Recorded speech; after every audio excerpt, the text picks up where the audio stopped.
สบายดีนี่คือผลงานการมาลองเหยื่อมื้อนี้เด้อพอได้อยู่ได้กินอยู่มาลองทั้งเหยื่อทั้งคันใหม่โม่ใหม่ตัวนี้3-4งัด มา3คน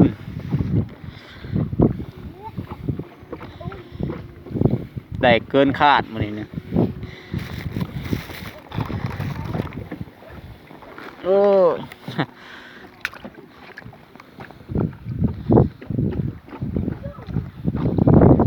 ธรรมชาติบ้านเฮาเนาะอุดมสมบูรณ์ในน้ำมีปลาในน้ำมีเขาเบิ่งผูกพามานี่ บ่ได้เห็นดอกเจ้านะบ่ได้งัดมื้อนี้โอ้ยไปเขาเอิ้นว่าหยังก็ล่วงหังกระสูบ งัดจนเมื่อยมือมื้อนี้นี่กุมคาขนาดคันใหม่โม่ใหม่